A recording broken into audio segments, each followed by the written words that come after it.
choses qu'il ne faut pas faire. Alors qu'est-ce qu'il faut faire? Il faut travailler. Mandunga, donnez-moi un whisky avant de mourir. Mesdames, Messieurs, bonjour. Radio d'information en ligne, Immigration FM essentiellement dédiée à la promotion de l'immigration francophone et anglophone au Canada et l'intégration multiculturelle et interculturelle des nouveaux arrivants. Et ce par le truchement des émissions, des reportages, des documentaires, des débats et des entrevues. En effet, notre objectif est de faciliter la compréhension par l'information, la sensibilisation et la vulgarisation des détails des procédures, des programmes d'immigration et d'établissement en faisant intervenir différents acteurs. Avec un vaste auditoire, Immigration FM ambitionne d'être un promoteur de l'immigration francophone et anglophone au Canada et un vecteur d'intégration culturelle pour les nouveaux arrivants. Dans le cadre de notre mission hebdomadaire de ce samedi 2 mars 2024, nous recevons Madame Rachel Bourdet. Madame Rachel, bonjour. Bonjour. Bonjour. Merci d'être venue. Ça fait plaisir. Madame Rachel Bourdet est dans un processus de parrainage de son conjoint d'origine nigériane, diplômée en psychoéducation et travaille comme intervenante psychosociale. Elle est en train de parachever un diplôme d'études supérieures spécialisé de SSS comme consultant réglementé en immigration canadienne et québécoise de l'immigration. Membre du collectif Québec Réunifié, c'est un couple qui a eu la chance de voir le dossier de parrainage externe abouti en 15 mois. C'est un record. Et le visa-visiteur de son conjoint accepté en moins de 30 jours. Une grosse chance quand on connaît les délais de traitement estampillés des visa-visiteurs et de parrainage dans certains pays africains. Bien évidemment, tout au long de cette émission, vos questions sont les bienvenues, soit sur notre page Facebook ou sur notre page, notre numéro WhatsApp affiché au bas de l'écran. Nous marquons une pause musicale et nous revenons juste après.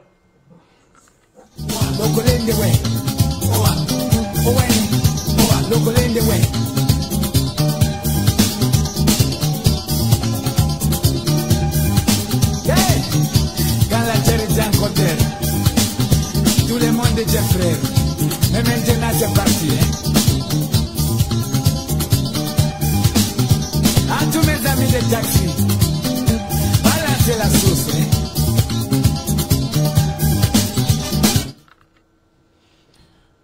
Madame Le Bourdet, bonjour. Comment se porte votre conjoint? Bien. Épuisé en apprentissage du français, mais bien. Est-ce qu'il s'en sort dans son apprentissage de français? Oui. Ben, ça vient avec la décision de venir habiter au Québec. Donc, ça faisait partie du plan. Surtout que vous êtes à ses côtés pour l'aider à mieux Oui.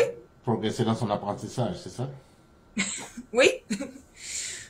C'est Donc, quoi votre il a eu contribution? la chance. C'est quoi Pardon? votre contribution par rapport à son apprentissage? Ben, lui parler un peu en français. Puis, ben, j'ai enseigné le français aussi à l'étranger, donc j'essaie de l'aider un peu de ce côté-là. Depuis combien de temps êtes-vous ensemble? On est ensuite, ça va faire 5 ans cette année. Ouais, On s'est rencontrés en Espagne, Ouais. mais il est du Nigeria, comme vous avez dit plus tôt. Est-ce que vous connaissez le Nigeria? Étiez-vous déjà là-bas? Non, je suis jamais allée. Un jour, probablement. Vous irez visiter le Nigeria. C'est un pays d'Afrique. Oui, pour l'instant, le premier projet, c'est que lui puisse venir ici puis avoir sa résidence permanente. Puis après, on pourra penser à aller voyager au Nigeria. Est-ce qu'il aime le Québec? Pour l'instant, oui. Il est arrivé avec le visa visiteur en décembre. Okay. Donc, avec l'hiver et tout ça. Donc, en apprentissage de découvrir l'hiver québécois aussi, là. Est-ce qu'il aime l'hiver québécois? C'est ça? Ben, pour l'instant, il est assez chanceux cet hiver-là. Il n'y a pas eu beaucoup de neige, pas eu beaucoup de froid, mais il y a toujours espoir que l'hiver termine, mais je lui rappelle que c'est pas encore terminé. Madame Bourdet, est-ce qu'il n'a pas souvent envie de vous dire en aparté, moi je n'aime pas le Québec? Ben, pendant qu'on était en attente des délais, oui, parce qu'on s'attendait à avoir le dossier traité en 30, 40 mois, là, comme les délais qui sont annoncés. Donc, c'est sûr que à certains moments pendant le processus, ça lui est passé par la tête de dire on laisse faire, on abandonne le projet, on fait autre chose. Mais là, comme on a été dans les chanceux qui sont sous les délais, ça vient changer un peu la donne. Mais c'est quoi votre secret pour avoir votre parrainage en si peu de temps, alors que nous savons que les délais au Québec c'est 48 mois, dans d'autres provinces c'est 12 mois. C'est quoi votre secret? Comment est-ce que vous avez fait pour en arriver là? J'aimerais avoir un secret. Je pense pas qu'il y en a. Je pense que c'est une loterie aussi. Mais il y a le fait que mon conjoint est du Nigeria, mais il habitait en Italie. Donc, le dossier de parrainage a été traité par le bureau à Rome, qui est, je crois, assez rapide. Donc, ça nous a permis d'être chanceux de ce côté-là. On s'attendait à avoir des délais longs, on s'attendait même à avoir l'entrevue également. Puis finalement, rien de tout ça est arrivé. Là, faut toucher du bois. Pourquoi c'est arrivé? Mais c'est un peu pour donner espoir aussi, dire que ça se peut, là. Des délais, des dossiers qui se règlent plus rapidement aussi. Là, j'espère que ça va pouvoir être le cas de d'autres personnes aussi. Est-ce que votre titre de consultant réglementaire d'immigration canadienne, c'est vrai qu'on ne l'est pas encore. Est-ce que ça n'a pas un peu pesé sur la balance, là? Non? Non, en fait, on a fait affaire avec une consultante, puis c'est par la suite que j'ai décidé de m'inscrire au diplôme. Faut croire que j'ai pas, tout ce processus-là m'a pas fait peur. Puis au contraire, ça m'a donné envie de m'impliquer puis d'aider d'autres personnes aussi à réaliser leurs objectifs, en fait. Que dites-vous à ceux qui pensent que c'est une sorte de discrimination? Les délais? Oui, c'est une Ben c'est sûr que discrimination. c'est sûr que c'est une discrimination là quand on regarde. Tu sais, nous on a eu la chance que plus ou moins on a des délais similaires au reste du Canada là, mais c'est un cas rare parmi tant d'autres là parce que si on regarde que les délais sont à plus de 35 mois, déjà montés à plus de 40 mois, ben ça veut dire que si nous on est traité en 15 mois, ça veut dire qu'il y en a qui sont traités en plus de 35, 40, 42 mois pour que ça en arrive à une moyenne. Donc, c'est sûr que c'est complètement injuste, là. Est-ce que vous pouvez nous expliquer à nos auditeurs comment est-ce que vous avez préparé votre procédure, l'obtention d'un visa visiteur? Quelle est la démarche à suivre? Pour le visa visiteur, ben on a, étant donné qu'il y a l'accord avec, en théorie, il y a un accord pour les gens qui sont en processus de parrainage où le visa visiteur devrait être réglé avoir une réponse en moins de 30 jours. Nous, si je me trompe pas, autour de 25 jours, ça a pris à avoir la réponse aussi. Donc, on a été chanceux, mais c'est sûr que en premier lieu, le premier conseil, c'est d'avoir un dossier qui est complet, qui manque pas aucun document, être sûr qu'on a tout mis, faire une lettre qui explique aussi la situation. C'est comme s'il faut donner tout dans la bouche là, de l'agent qui va étudier la demande là, pour pas qu'il ait à faire aucune recherche, puis lui montrer, regarde, voici la loi, voici euh, j'ai perdu le mot là, mais voici ce que le gouvernement indique actuellement pour les visas visiteurs en lien avec le parrainage. Donc, il faut vraiment donner tout cuit dans le bec là, aux agents. Donc, mais autrement, après ça, c'est sûr qu'il y a une part de chance, de loterie, là, à savoir sur quel agent on va tomber, sur quel bureau de visa on va tomber aussi. Donc, ça semble être un grand aspect dans les délais de traitement. Et le parrainage? Puis le parrainage aussi, d'avoir un dossier complet. Nous, on a décidé à la base de faire sais, c'est un processus qu'on peut faire par soi-même. Mais mon conjoint, il a eu un parcours migratoire particulier, dans le sens qu'il a quitté le Nigeria, de traverser le désert, passer quelques mois en Libye, traverser la Méditerranée dans un bateau. Donc, il est arrivé en Europe aussi sur un statut, qui a fait une demande de statut de réfugié, qui a été refusé, qui a obtenu un statut humanitaire. Donc, il y avait quand même un parcours migratoire un peu particulier. Donc, on a décidé de faire affaire avec un consultant pour être sûr d'avoir le dossier le plus complet possible. Puis, malgré tout, on se disait, bah, c'est peut-être pas gagné d'avance parce que, justement, il y a eu tout ce processus-là en arrière. Mais finalement, faut croire on est tombé sur un agent, un agent qui avait du cœur puis de l'empathie puis qui croyait à notre histoire aussi, là. Vous parlez de l'élaboration d'une bonne lettre explicative. Est-ce que vous pensez que ceux qui jusqu'ici, ou celles qui n'ont pas pu obtenir un visa visiteur, n'avaient pas élaboré de bonnes lettres explicatives? Pas nécessairement aussi, comme je disais, il y a une grosse partie qui est de chance, là, j'ai l'impression.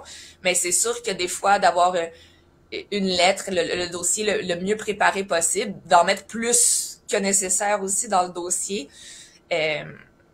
Il faut pas, puis faut démontrer aussi clairement que dans le cas où, comme c'est une visite, en fait, il faut démontrer que ben, si ça fonctionne pas, si pour une raison quelconque on arrive à échéance, ben, on va retourner dans le pays d'origine, soit parce qu'on a un emploi, soit parce que on a un enfant là-bas, une maison, peu importe, mais faut démontrer qu'on va quitter le territoire pour une raison quelconque, dire ben j'ai pas l'intention de m'établir illégalement au Canada, parce que c'est souvent ce de quoi les agents ont peur, là, entre guillemets, mais qu'il y ait que la personne décide de rester de manière comme illégale suite au visa visiteur. Donc, faut les convaincre du contraire. Madame Baudet, comment analysez-vous actuellement la situation de ces nombreuses familles qui n'arrivent pas à faire aboutir les processus de parrainage et que ça devient inquiétant, non? Oui, ça devient inquiétant pour plein d'aspects. Moi, je travaille dans le domaine, j'étudie dans le domaine de la santé mentale aussi, je suis intervenante. C'est sûr que c'est inquiétant au niveau de la santé mentale aussi des gens. C'est inquiétant au niveau de la survie de la famille, du couple aussi, parce qu'avec des délais qui sont aussi longs, mais c'est sûr qu'on peut en venir à me remettre en question. Est-ce que je continue dans cette relation-là? Est-ce que je continue avec ce processus-là? C'est de mettre beaucoup de choses de côté, de mettre sur pause des projets, mettre sur pause des plans à long terme. C'est l'impression d'un peu continuer juste à vivre notre vie au jour le jour sans avoir de projet, sans avoir de plan à long terme avec notre conjoint, avec la personne qu'on essaie de parrainer. Donc, c'est un peu notre vie est sur pause. On attend que le temps passe. Si c'est pour quelques mois, 6, 10, 12 mois, bon, ça peut toujours aller, mais quand c'est rendu à attendre 3 ans, presque 4 ans, mais c'est sûr que là, ça fait une longue pause dans notre vie où on peut ne pas préparer de projet, que ce soit d'avoir des enfants, d'acheter une maison, de dire ben, qu'est-ce qu'on veut faire de notre vie. Le seul projet qu'on a, c'est d'obtenir le bout de papier qui va faire qu'on a la résidence permanente puis qu'on peut vivre ensemble dans le même pays, là. Mais à qui attribuez-vous la responsabilité de cette situation-là? Au fédéral ou au gouvernement québécois? Si je parle en mon nom à moi, je suis pas une experte dans le domaine encore de toutes les politiques. Je commence aussi les études dans le domaine, donc j'ai quand même lu un peu. Mais c'est sûr qu'il y a une incohérence là, entre ce que dit le gouvernement fédéral, ce que dit le gouvernement provincial. Un peu, on se lance la balle d'un côté de l'autre. Madame la ministre du côté provincial se nomme très sensible à tout ce que les familles vivent. Elle répète, surtout qu'elle en a l'occasion, elle répète qu'elle est très sensible à la situation, mais en même temps, il n'y a rien qui se fait. Donc oui, on est sensible, mais en même temps, si on est sensible, on met des choses en place pour le démontrer, ce qui n'est pas le cas actuellement. Donc, j'ai l'impression, de ma perception à moi, il y a on joue beaucoup avec les chiffres aussi. on manipule un peu l'information pour mettre la faute sur une autre personne alors que peut-être on en a une partie de la responsabilité. Donc, c'est sûr que c'est une question qui est complexe dans le sens que c'est pas seulement, il y a probablement pas juste une réponse. Autant le gouvernement du Québec a sa responsabilité, le gouvernement canadien a sa responsabilité pour d'autres aspects également. Comme par exemple qu'il y a certains dossiers comme le mien qui est traité en 15 mois alors qu'il y en a d'autres qui sont aussi valables puis qui mériteraient autant d'être traités en 15 mois qu'ils sont pas, qui vont l'être en 45 mois. Donc, il y a vraiment une injustice là, de ce côté-là aussi. Madame Boudet, nous allons passer par une pause musicale et nous revenons juste après. Parfait. Ave, Ava, Ave, Ava, Ave, Ava, Ave, Ava. Yeah! Asma, la ville c'est quoi même? Métro, boulot, dodo. Métro, boulot, dodo. Métro, boulot, dodo. Métro, boulot, dodo. Je vais le dire, mon grand-grand-père, il ne comprend même pas le français, mais lui aussi il est parti travailler. Viamboka, mon baya ezali pasi mingi, kasi nyoso, yoko salai, ezali, nako putandako, okona kosomba biloko yako. Bonjour, vous êtes sur Immigration FM qui émet depuis Montréal au Canada dans le cadre de notre émission hebdomadaire de ce 2 mars 2024. Nous recevons Madame Bourdet. Madame Bourdet, est-ce que ça vous tente pas souvent de demander à ces nombreuses familles d'aller se chercher du côté des zones anglophones au lieu de 48 mois, c'est 12 mois? Ben, c'est sûr que pour certaines personnes, ça peut être une option. Si on est peu établi, par exemple, au Québec, de dire, ben, je déménage en Ontario ou ailleurs, là, peu importe, mais avant de débuter le processus de parrainage, pour certaines personnes, ça peut être plus facile parce qu'ils sont en télétravail, parce qu'ils n'ont pas de maison, parce qu'ils n'ont pas d'enfants, par exemple. Mais pour d'autres, ça va être vraiment plus complexe. J'y ai pensé, pour être honnête. J'ai réfléchi, j'ai regardé. J'habite quand même pas très loin de la frontière de l'Ontario. Là, j'ai regardé un peu les villes qui étaient près, mais en même temps, je me dis, j'ai habité à l'étranger pendant longtemps. Je suis revenue au Québec parce que je veux être près de mon frère, de ma mère, de mon père. Donc, me dire déménager dans une autre province, mais c'était un peu contraire à ce pourquoi je suis revenue au Québec aussi. Donc, pour moi, c'était plus compliqué. Mais c'est sûr que ça peut être une option qui est tentante là, pour plusieurs personnes, surtout si on n'a pas encore commencé pour les processus, ben se dire ben je déménage, puis ça va être traité plus rapidement. Et au niveau de Québec réunifié, est-ce que vous avez cette posture-là? C'est-à-dire qu'à un moment donné, vous dites, ben, tiens, si ça continue de se détérioriser, le climat se continue à se détériorer, pourquoi ne pas aller voir du côté des zones anglo-saxonnes? Je suis pas sûre d'avoir compris la question. Au niveau du collectif, est-ce que ça vous tente aussi d'encourager des familles à aller du côté anglo-saxon pour pouvoir revoir aboutir leur dossier de parrainage? Mais je pense pas qu'il y a d'encouragement de la part de Québec réunifié. Je suis pas dans les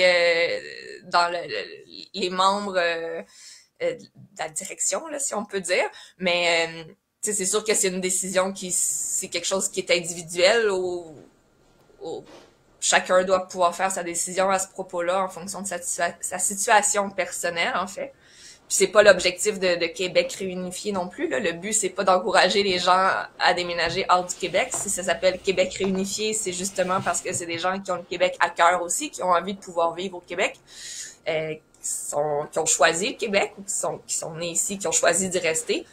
Donc, c'est ce que ça défend aussi comme collectif, là, c'est de dire on veut pouvoir rester au Québec au même titre que ceux qui sont en Alberta peuvent vouloir rester en Alberta. Donc c'est vraiment l'objectif derrière ça. Alors, Madame Bourdet, nous allons recevoir ce matin Madame Brigitte Goudreau, qui a un témoignage très poignant par rapport à ce processus de regroupement familial. Madame Brigitte Boudreau, elle travaille à son compte en garderie privée depuis bientôt 10 ans, propriétaire d'une maison, elle est mariée. Malheureusement, son conjoint est bloqué en Haïti. Pourtant, c'est le 6 décembre 2019 qui commence à se parler. Ils se rencontrent physiquement le 19 août 2020, c'est le coup de foudre. Et le 11 septembre 2021, ils se marient. Depuis lors, elle n'a pas pu avancer dans le processus de regroupement familial ou plus précisément du parrainage de son conjoint. Elle craint désormais pour sa vie, surtout en Haïti. Haïti qui est de plus en plus en proie à une flambée de violence sans précédent. Madame Goudreau, bonjour. Bonjour. Est-ce que vous allez bien? Oui, et vous? Ça va bien, merci. Et comment va votre conjoint? Il s'inquiète beaucoup, évidemment, pour sa vie. Mais il va aussi bien qu'il peut aller en ce moment. Vous n'avez pas peur pour sa vie, non? Oui, il a peur pour sa vie. Madame Goudreau, dites-nous, quelle est l'histoire de votre processus de parrainage? On a commencé le parrainage, ça a été accepté en mois de mars 2022 avec Canada. Ça a été accepté au mois de juin 2022 avec Québec. On a eu le CSQ après 7 semaines avec Québec. Tout avançait bien. On a pris une consultante, évidemment, pour être sûr de ne pas avoir rien qui manquait dans notre dossier. Tout y allait bien. Il nous manque vraiment juste son médical et son dépôt de passeport depuis le mois d'avril 2023 et on est bloqué. Il n'y a plus rien qui avance. On a fait une demande de visa visiteur. Le visa visiteur, ça a pris 180 jours. Il a été refusé au mois de novembre 2023. On a fait une deuxième demande de visa visiteur et on est encore en attente. Est-ce que vous avez d'autres voies de recours depuis ces refus-là? Est-ce que vous avez engagé des voies de recours pour pouvoir faire avancer votre dossier de manière convenable? J'envoie les vidéos que je vous ai envoyées, évidemment, je les envoie à ma consultante. J'ai toujours la même réponse dans tout. Elle ne peut pas rien faire, faut attendre. On a la même réponse tout partout où on va. Je me sens vraiment seule, rendue là, avec la situation et tout. Oui, j'ai ma famille qui sont là, mais ça avance pas. Et il y a des vies en danger. Pourquoi il y a un danger? Mais vous avez vu les vidéos que je vous ai envoyées. Les gangs en Haïti sont vraiment rendus graves. C'est pas juste du kidnapping qu'ils font, ils font des meurtres.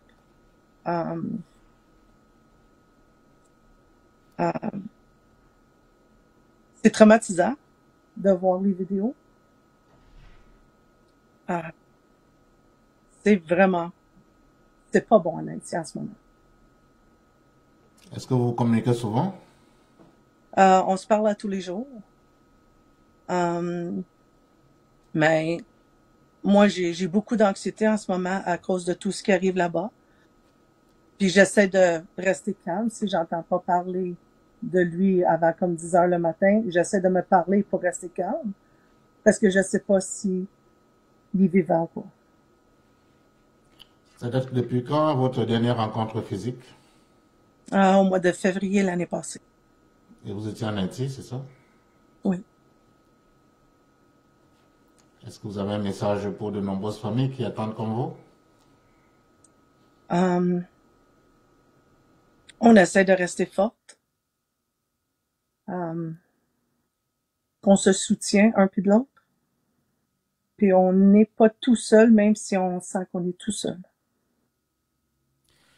Merci, Madame Brigitte Goudreau, pour ce témoignage poignant. Madame Bourdet, après avoir entendu écouter Madame Goudreau, quel est votre sentiment? Quel est le sentiment qui vous anime? Ben, moi, c'est un sentiment d'injustice, de pourquoi, on revient à la même chose, de pourquoi certains dossiers vont super vite. Pourquoi d'autres avancent pas? Est-ce que c'est en fonction de l'agent, des bureaux, du pays? On sait pas trop. C'est une grosse machine qui avance sans qu'on sache exactement tous les détails là, derrière, mais c'est sûr qu'il y a un gros sentiment d'injustice, puis c'est pour ça que malgré le fait que j'ai eu une réponse positive, ben je continue à m'impliquer du mieux que je peux auprès des actions qui sont faites auprès avec Québec réunifié, que ce soit des lettres envoyées à des députés, des messages sur les réseaux sociaux, des pétitions, quoi que ce soit. Je vais continuer à m'impliquer parce que je considère que c'est totalement injuste là, pour toutes les familles qui attendent. Madame Goudreau, est-ce que vous connaissez Québec réunifié? Est-ce que vous avez entendu parler de leurs combats? Pardon? Est-ce que vous avez entendu du combat que mène Québec réunifié, le collectif? Mais j'essaie de pas trop écouter grand-chose sur rien c'est ainsi parce que ça me décourage beaucoup. J'essaie de me protéger mentalement.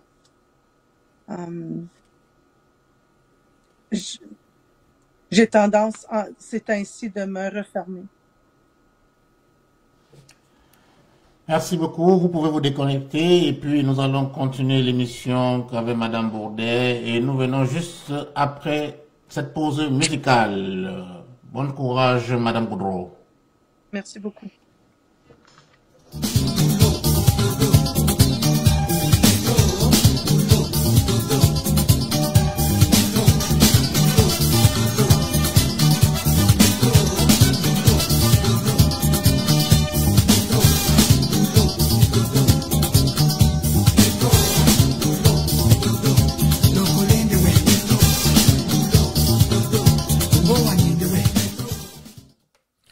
Madame Bourdet, en tant que consultant réglementaire d'immigration canadienne, est-ce que vous ne pensez pas que cette situation est un coup dur pour nous autres qui pratiquons cette profession?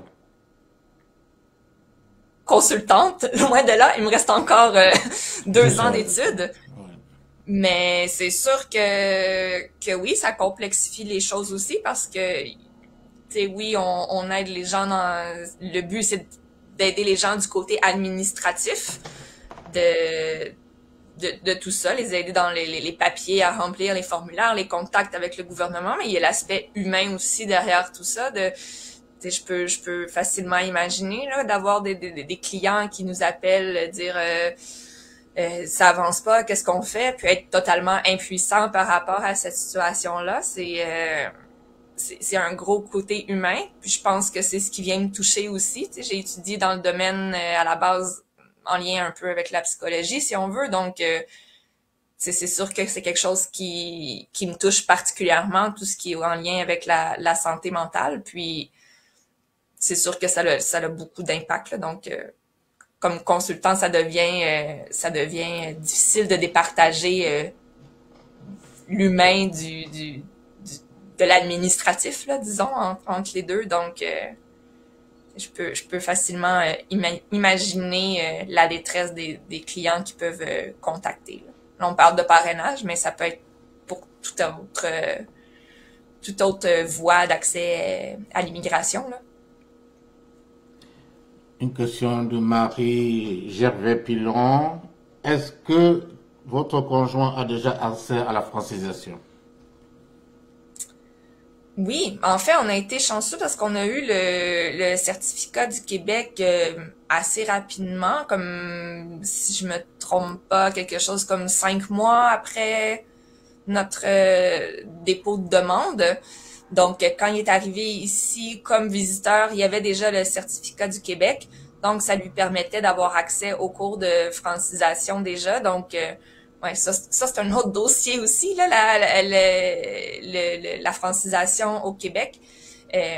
Donc, on a fait la demande d'inscription pour des cours, mais ça aussi, c'est une grosse machine qui fonctionne de manière aléatoire aussi. Il y a des gens, j'ai entendu des histoires de gens qui sont en attente depuis des mois et des mois et des mois pour avoir une place dans un cours de français.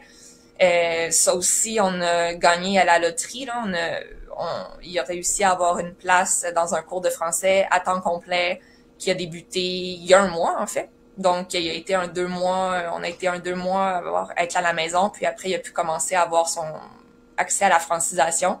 La seule chose que, comme il n'y a pas de résidence permanente officiellement encore, là, on a été approuvé, mais on n'a pas encore le papier. Il n'y a pas le droit aux allocations qui sont offertes par le gouvernement du Québec, mais il y a accès aux cours gratuits. Donc, ça a pas de prix, là, actuellement. Mais ça aussi, là, c'est une grosse machine qui a beaucoup d'inégalités, puis avec la loi que le gouvernement a passée, comme quoi tout nouvel arrivant, après 6 mois au Québec, doit obligatoirement se faire servir en français dans les services publics. Donc, c'est comme si on dit, vous avez 6 mois pour apprendre le français, pour être capable de vous débrouiller, mais en même temps, c'est pas tout le monde qui a accès aux cours de français. Puis, on se le cachera pas, là, même si on a accès aux cours de français, je veux dire, en 6 mois, on devient pas... on n'est pas capable de maîtriser une langue, là. Si moi je m'en vais déménager en Allemagne, je pense pas qu'en 6 mois je vais être capable de parler allemand, là. Donc je regarde mon conjoint qui est à temps plein, qui fait tous les efforts possibles. Il parle l'italien, ce qui lui donne comme ce qui l'aide à comme apprendre le français un peu. Mais je veux dire, dans 6 mois, je le vois pas capable d'aller au bureau de l'immatriculation pour s'inscrire à un cours de conduite ou aller chez le médecin tout seul. Donc, ça va être moi qui va être en charge de l'accompagner là-dedans, de servir d'interprète, là, en quelque sorte, parce que 6 mois, c'est pas réaliste, là. Est-ce qu'il n'est pas un peu stressé par rapport à cette situation-là?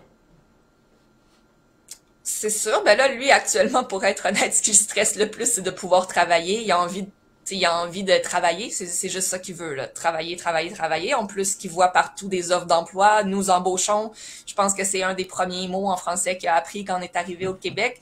Parce qu'on voit nous embauchons sur toutes les entreprises, dans les différents quartiers. Donc, pour lui, c'est une grande frustration de dire, je suis au Québec, je peux pas travailler. Il manque des employés partout. Moi, c'est juste ça que je veux, travailler. Ben là, au moins, il rentabilise son temps en apprenant le français, au moins avoir une base qui va lui permettre après plus facilement d'avoir un emploi, puis il va pouvoir continuer à apprendre le français à temps partiel tout en travaillant. Mais c'est surtout frustrant aussi quand on voit ou on entend dans les journaux par certains politiciens parler comme quoi que soit les immigrants travaillent pas, les immigrants, l'immigration ça coûte cher sur le système de santé, les services sociaux, l'aide sociale, peu importe. Donc c'est vraiment une grande frustration. Il faut essayer de canaliser de manière positive, là, mais c'est pas toujours évident.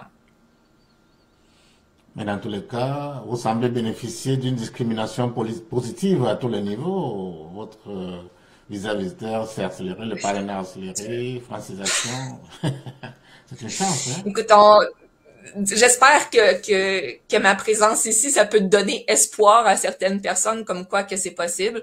Et j'espère que c'est pas décourageant parce que je dois avouer que quand j'ai eu l'appel, c'est sûr qu'on était contents, je dansais, je sautais dans mon bureau, je me tenais plus. Mais en même temps, la même journée, en tête, ça m'est venu, mais tu sais, pourquoi nous, en 15 mois, quand il y en a d'autres que j'entends qui sont en 30 mois, c'est comme une espèce de sentiment de je suis heureuse pour moi, égoïstement, c'est sûr qu'on est super content. Je veux dire, on se le cachera pas, mais en même temps, c'est toute cette injustice-là, de dire, voyons donc que nous, en 15 mois, d'autres en 40 mois puis qui ont toujours pas de réponse. Donc c'est vraiment à ne pas comprendre comment les dossiers sont traités. Là, c'est sûr que par cette réponse-là qui est si rapide, on peut voir que évidemment c'est sûr que le premier arrivé, premier servi est pas respecté parce que sinon on n'aurait pas eu notre réponse aussi rapidement, là. C'est sûr et à 100%.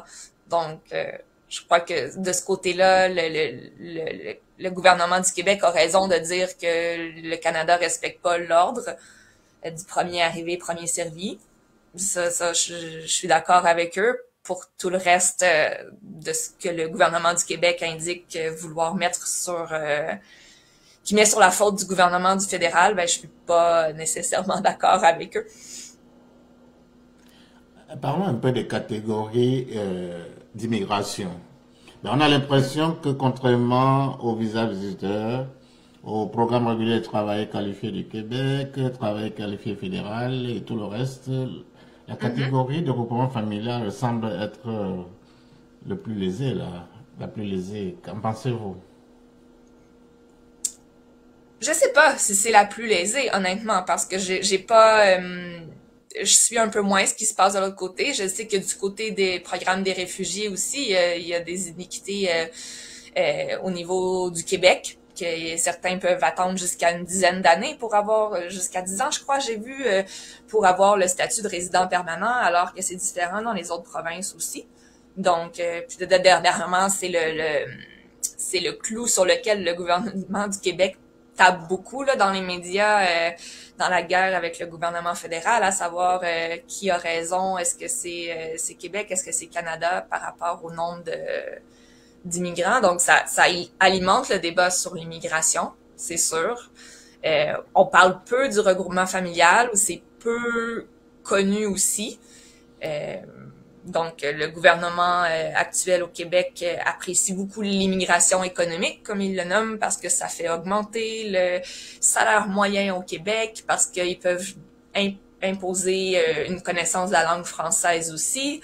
Donc, c'est ce qu'ils vont vanter par rapport à l'immigration économique, tandis que, par exemple, en réunification familiale, il n'y a pas d'exigence en matière de langue. Ce qui semble déranger beaucoup le gouvernement actuel. Mais même s'il n'y a pas d'exigence en matière de langue, ben mon couple en est un exemple parfait. Je veux dire, moi, je suis francophone de naissance. Mon conjoint parle pas français. Actuellement, il est en francisation à temps complet pour apprendre le français, parce qu'il veut pouvoir communiquer avec ma famille. Donc, ma mère parle pas anglais, donc s'il veut pouvoir communiquer avec ma mère, ben il y a pas le choix, il faut qu'il apprenne le français. Donc, c'est sûr que c'est comme si la réunification familiale, c'était un peu le mal-aimé du gouvernement, mais pourtant, ça crée pas de problème au niveau du logement, parce j'ai déjà mon logement, mon conjoint est venu habiter avec moi, donc ça occupe pas un logement supplémentaire, par exemple. Tandis que l'immigration économique, ben, la personne qui arrive ici, ben, doit se trouver un logement. Oui, la personne qui vient en termes d'immigration économique doit avoir certaines exigences en matière de diplôme, d'expérience de travail, donc qui est choisi parce qu'il va pouvoir plus facilement s'intégrer au Québec au niveau économique. Pour le regroupement familial, il n'y a pas d'exigence en matière de diplôme, en matière d'expérience de travail. Mais s'il y a une chose qui est sûre, je veux dire, mon conjoint, il vient pas ici dans le but de se faire vivre par moi. Au contraire, ce qu'il veut, c'est pouvoir travailler. Puis, normalement, pour toutes les personnes immigrantes que j'ai rencontrées, quand on déménage dans un autre pays, ce qu'on veut, c'est on veut s'intégrer, on veut participer à la société. Moi-même, pour avoir été immigrante aussi, j'ai habité 6 ans à l'étranger, mais ce que je voulais, c'était de pouvoir travailler, puis pouvoir m'intégrer à ce pays-là, puis pouvoir participer à la société d'une certaine façon. Donc, même s'il n'y a pas de diplôme, même s'il n'y a pas d'expérience pratico-pratique là dans le passé, je veux dire, même si mon conjoint n'est pas ingénieur, mais il a envie de travailler, puis son expertise, son expérience, ses habiletés sont tout aussi importantes pour le Québec que quelqu'un qui a un diplôme ou des expériences reconnues, en fait. Le député Morin, dans un communiqué récent, déclare, je cite, « Quand des enfants sont impliqués, cette situation va à l'encontre de la Convention internationale relative aux droits des enfants qui demande d'agir avec célérité. » Que pensez-vous de cette déclaration du député Morin, surtout en ce qui concerne les enfants qui sont pris en otage dans cet imbroglio politique entre le fédéral et le Québec? Oui, surtout par rapport à des enfants qui ont rien demandé, en fait, là. Eux, ils sont là-dedans, c'est pas leur décision, tu sais, ces enfants-là qui sont coincés dans cette situation-là, ça, pour différentes raisons, ça peut être, si par exemple mon conjoint à moi avait eu des enfants, il aurait pu faire partie du processus de parrainage. C'est pas le cas, il y a pas d'enfants. Ça pourrait être mes enfants, qui sont, moi je suis venue ici comme travailleuse par exemple si je suis migrante et après je veux que mes enfants puissent venir, donc c'est différentes situations où des enfants se retrouvent impliqués, mais s'il y a une chose qui est sûre, c'est que ces enfants-là ont pas demandé à être dans cette situation-là, ils font seulement vivre le contre-coup. Puis ils se retrouvent séparés de quelqu'un qui est cher, d'une figure d'attachement, d'une figure importante dans leur vie, que ce soit leur mère, leur père, belle-mère, beau-père, peu importe là, la situation. Donc, c'est sûr que ça peut avoir des impacts là, à long terme. Puis là, c'est mon côté intervenant psychosocial qui parle, mais c'est sûr qu'il y a des impacts à long terme là, de ça, de pas pouvoir avoir cette personne-là qui est significative auprès de nous pendant 6 mois, c'est une chose. Pendant 4 ans, c'en est une autre. Là. Donc, si par exemple, s'il y a un très très jeune enfant, mais il y aura pas eu ce lien-là qui va s'être développé là avec cette figure-là. Donc, c'est des années qui sont perdues un peu là. Donc, c'est sûr que ça a des impacts. En tant que technicien psychosocial, quel soutien pouvez-vous apporter aux familles qui connaissent ce genre de situation, surtout aux enfants? Actuellement, dans le cadre de mon travail actuel, je suis pas du tout en lien avec cette situation-là parce que je travaille auprès des personnes âgées, mais par le passé, j'ai travaillé dans des organismes, par exemple, d'aide à l'emploi, où j'ai travaillé en contact avec des personnes immigrantes aussi. Je sais que juste le processus d'immigration, ça a beaucoup d'impact sur quelqu'un. Le fait de devoir s'adapter, le fait de devoir soit apprendre une langue, apprendre comment fonctionne la société, la culture. Donc, juste un processus d'immigration standard, disons, où tout va bien, où tout se fait par choix, dans un processus qui coule, il y a des impacts. Donc là, si on ajoute à ça des délais administratifs, des trucs qui fonctionnent pas, un sentiment d'injustice, un sentiment d'impuissance, mais c'est sûr que ça va avoir des impacts, des symptômes dépressifs, des idées suicidaires, de l'anxiété. Moi-même, j'ai des problèmes d'anxiété, puis pendant ce processus-là, au tout début, il y avait beaucoup d'incertitudes, ça a été super difficile, il a fallu que je me tourne vers mon médecin, puis j'ai eu recours à la médication. C'est pas parce que je suis moi intervenante psychosociale que je suis à l'abri de ça non plus, donc faut être sensible, faut être vigilant à tout ça, puis c'est sûr que ça a des impacts au niveau humain, puis ces impacts-là au niveau humain, ils ont des impacts au niveau économique aussi, parce que si la personne est en dépression parce qu'il y a un gros sentiment d'impuissance, ça peut impliquer un arrêt de travail aussi. Donc, de là va découler des impacts économiques pour la société, pour la personne elle-même aussi. Donc, c'est une boucle. Il y a rien qui fonctionne tout seul. Là. Tout est connecté, que ce soit l'aspect humain, l'aspect économique, l'aspect santé mentale, l'aspect emploi. Donc, tout devient connecté un avec l'autre. Une autre question de Marie Gervais Pilon. Est-ce que vous trouvez que l'apprentissage de votre conjoint s'est accéléré depuis son arrivée? J'ai pas bien entendu. Est-ce que vous pensez que l'apprentissage de votre conjoint s'est accéléré depuis son arrivée? Son arrivée? Je suis pas sûre de quel apprentissage, mais c'est sûr que l'apprentissage du français.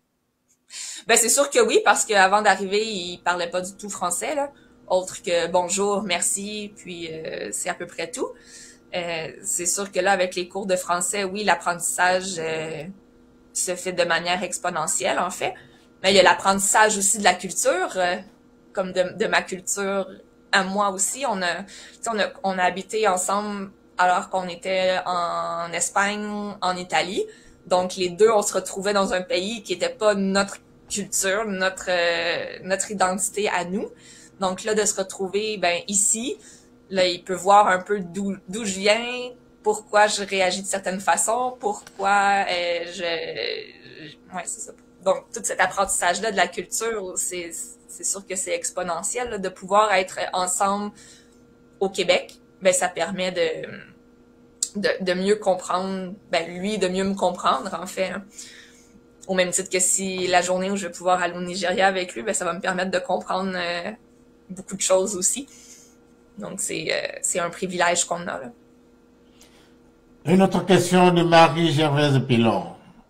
Quelles sont les perspectives d'emploi de votre conjoint compte tenu de son profil? On n'a pas encore exploré parce que là, on attend le fameux papier pour avoir le numéro d'assurance sociale, mais mon conjoint il a toujours travaillé au Nigeria, il travaillait en électricité, en maintenance, dans un hôtel et tout ça, donc il est très manuel.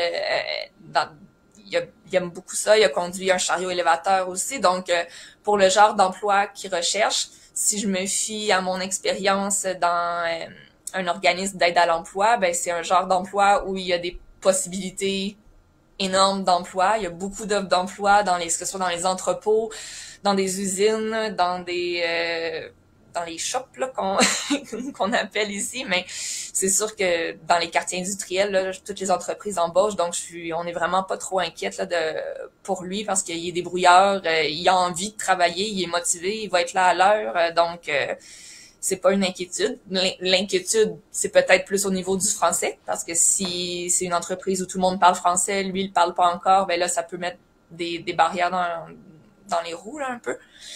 Mais comparativement, par exemple, à quand j'ai travaillé justement en aide à l'emploi, on accompagnait certaines personnes, justement, nouvelles arrivantes, ben, qui étaient quand même ici depuis un certain temps, remarquez, mais par exemple, quelqu'un qui était vétérinaire en Colombie, par exemple, mais ici, son diplôme de vétérinaire était pas reconnu, donc là, c'était plus difficile de trouver un emploi parce qu'on veut un emploi qui est plus spécialisé, par exemple, donc là, c'était un plus grand défi pour les personnes immigrantes qui avaient des emplois plus spécialisés. Puis malheureusement pour les personnes immigrantes qui viennent peut-être d'Europe plus facile, ailleurs que en Europe plus difficile. C'est vraiment triste parce qu'on se prive de talent, on se prive de connaissances qu'on a besoin là, au Québec.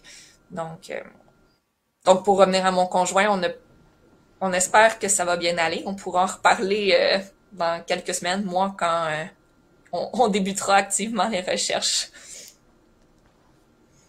Et surtout du côté de sa profession de technicien d'électricité, vous savez que c'est une profession réglementée, non?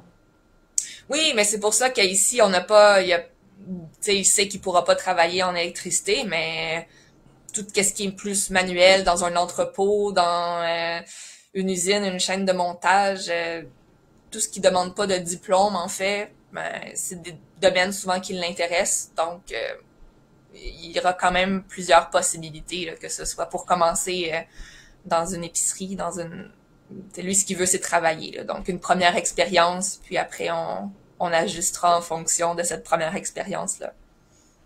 Nous allons marquer une pause musicale et nous revenons juste après. Ici, il nous appelle comment? Mandjunga, donnez-moi encore un whisky avant de mourir. Travailleur immigré, travailleur immigré, travailleur immigré, travailleur immigré, travailleur immigré. À tous mes amis d'Afrique, chauffez, balancez, chauffez, balancez, chauffez, balancez.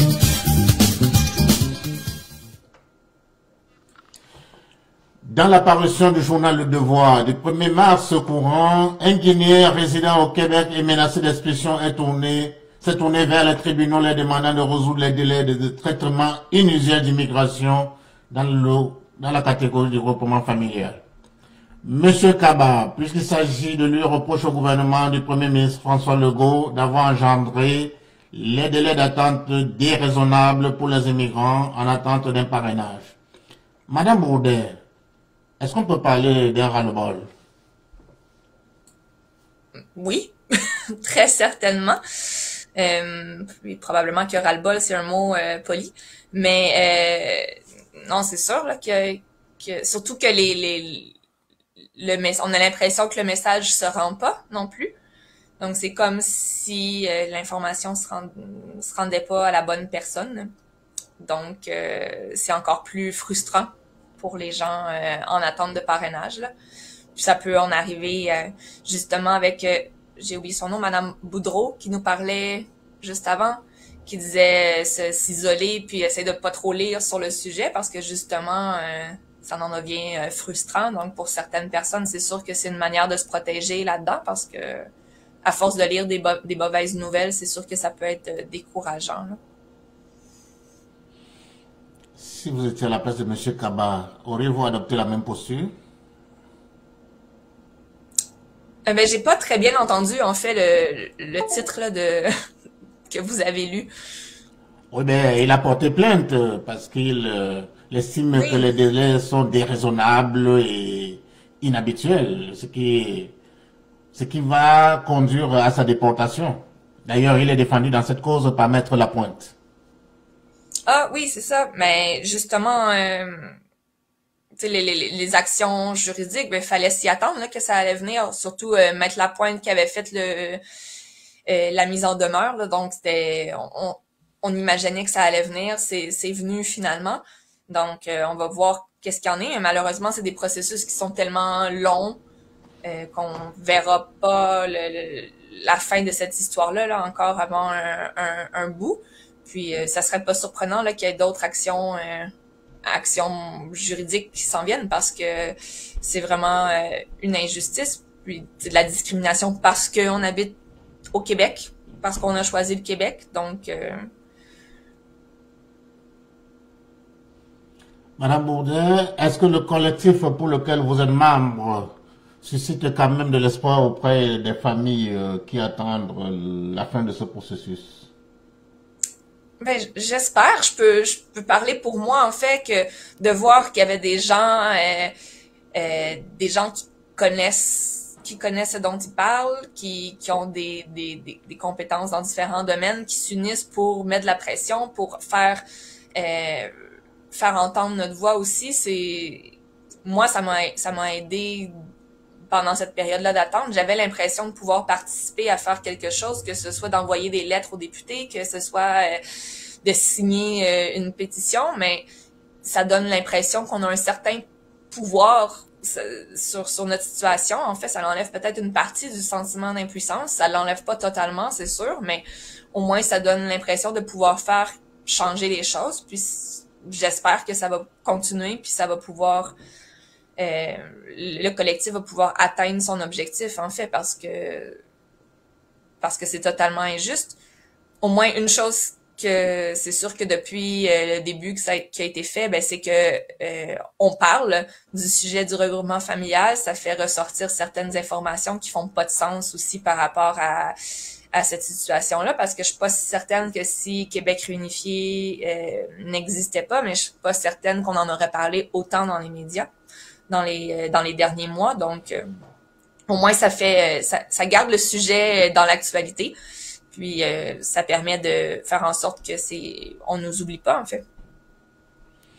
Merci Madame Bourdin d'avoir accepté notre invitation. Veuillez transmettre nos vœux de réussite à votre conjoint. Et c'est sur une note musicale de douleur que nous allons mettre fin à cette émission. Immigration FM et son équipe vous remercie d'avoir accepté. L'émission de ce jour a été présentée par votre humble serviteur Norbert, journaliste, consultant remettant l'immigration canadienne. Assisté de notre correspondant d'Afrique centrale, la journaliste Fanny, notre spécialiste des réseaux sociaux et naturellement du chef d'orchestre, l'homme sans qui cette émission n'aurait pas eu lieu, notre technicien Alain Zigui depuis le Cameroun. À samedi prochain, si Dieu le veut. Travailler, c'est trop dur. Mais voler, c'est pas bon. Demander la charité, c'est quelque chose qu'il ne faut pas faire. Alors, qu'est-ce qu'il faut faire? Il faut travailler.